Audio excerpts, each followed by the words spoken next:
큰 고래 타닌에 대해서 말씀해 볼까 합니다. 타닌은 타부 눈이에요. 그럼 타부는 목표라 했죠. 목표에는 반드시 십자가에 누가 죽어요? 예수 앞에서 죽는 거예요.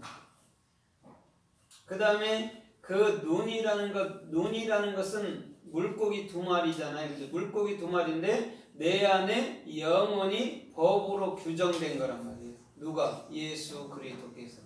그래서 예수는 보이는 것과 보이지 않는 것을 갖고 계신 분이고, 그것은 눈이라는 물고기 두 마리 형상으로 나타나는 거예요. 그래서 항상 어린아이는, 마태복음 14장의 어린아이는 물고기 두 마리와 떡 5덩이를 들고 있는 거예요. 그것을 정확히 알게 될 때 우리는 예수 그리스도께서 내 안에 들어오는 것이 모세 오경이었구나, 창세기부터 신명기까지를 얘기했고 또 마태복음부터 또 사도행전까지 얘기했구나를 알면 되는 거예요.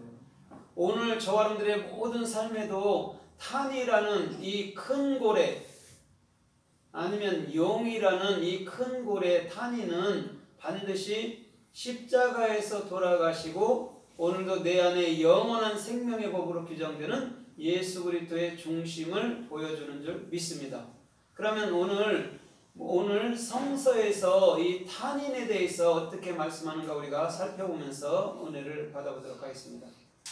요한계시록 16장 13절에 보면 개구리 같은 더러운 영이 이렇게 얘기해요. 그러면서 용의 입과 짐승의 입과 거짓 선지자 입에서 나오는도다 라고 얘기했습니다.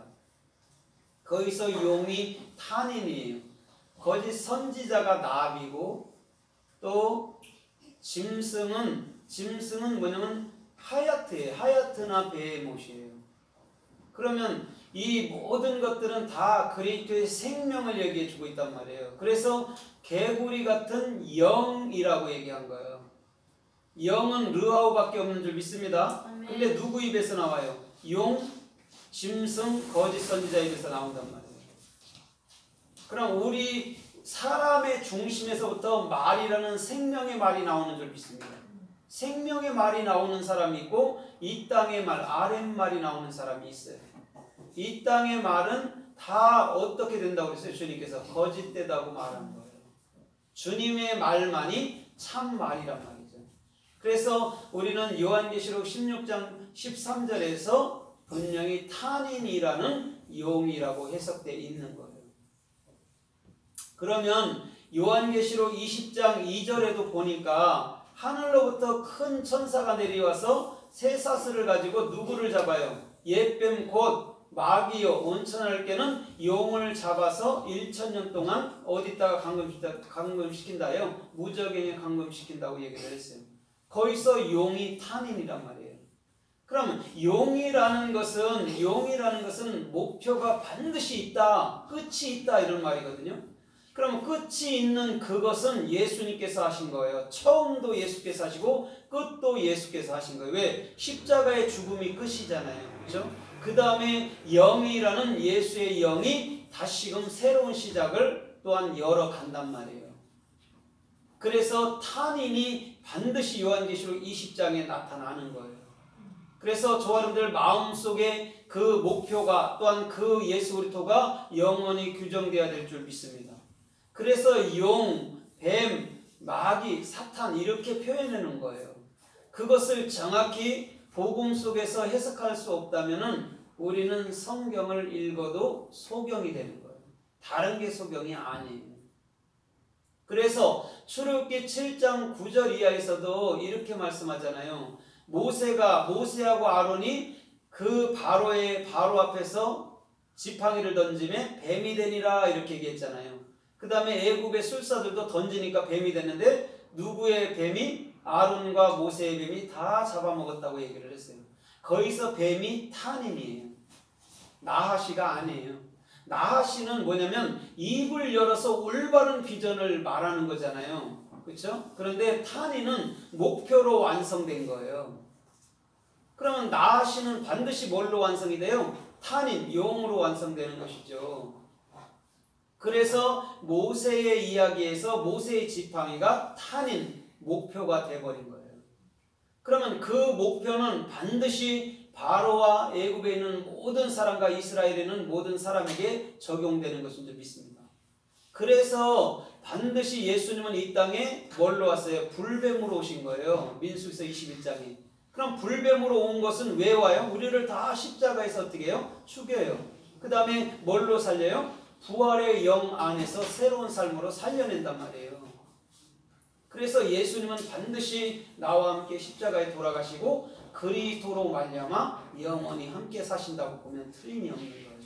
우리 주님은 반드시 그 중심 속에 역사해 주시는 놀라운 삶의 축복이 주님께로부터 임하여 오는 줄 믿습니다. 그게 탄인이란 말입니다. 큰 고래라고 해석해 놨잖아요. 그래서 신명기서 32장 33절에도 보니까 뭐라고 얘기를 해요? 거기도 너희 그들은 이렇게 말해요. 용의 독이 있고 이렇게 말해요. 그러면서 뭐라고 그래요? 독사에 독이 있나이다 이렇게 얘기를 해요. 그러면 용의 독과 독사의 독은 같단 말입니다. 그러면 그것을 맞을 때, 그것에게 물릴 때 우리는 반드시 육체의 모든 생각으로 인해서 십자가에서 죽게 되는 거예요. 주님은 지금 그것을 말씀하고 있는 거예요. 그래서 용의 독, 뱀의 독을 신명기서 32장 33절에서 말씀하고 있단 말이에요. 그 다음에 신명기서 34장 9절에서 모세가 여호수아에게 안수하니 지혜의 신이 충만한지라 이렇게 얘기하고 있단 말이에요. 왜? 여호수아의 생각이 죽을 때 하나님의 지혜, 성령, 영이 충만한 거예요.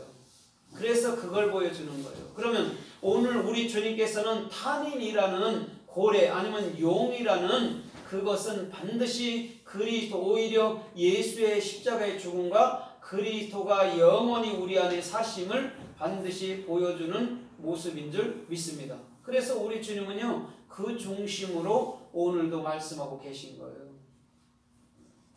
그래서 욥기서 7장에도 이렇게 말씀해요. 주님, 내가 바단들, 내가 또 용이나이까 어찌하여 나를 주님 감찰하시나이까 이렇게 얘기해요. 내가 바다나이까, 내가 큰 고래 용이나이까 이러면서 어찌하여 나를 감찰하십니까 이렇게 말한단 말이에요. 그럼 바다라는 것은 얌이잖아요. 얌은 요드맴이란 말이에요. 다른 게 아니고. 그러면 하나님의 사역이 있는 그곳에서 나는 뭐가 되는 거죠? 탄인이라는 탄인이라는 큰 고래가 되어야 된다는 말이에요. 그곳에서 우리 주님 감찰하잖아요. 내 생각이 죽기 전까지는 하나님의 음성을 절대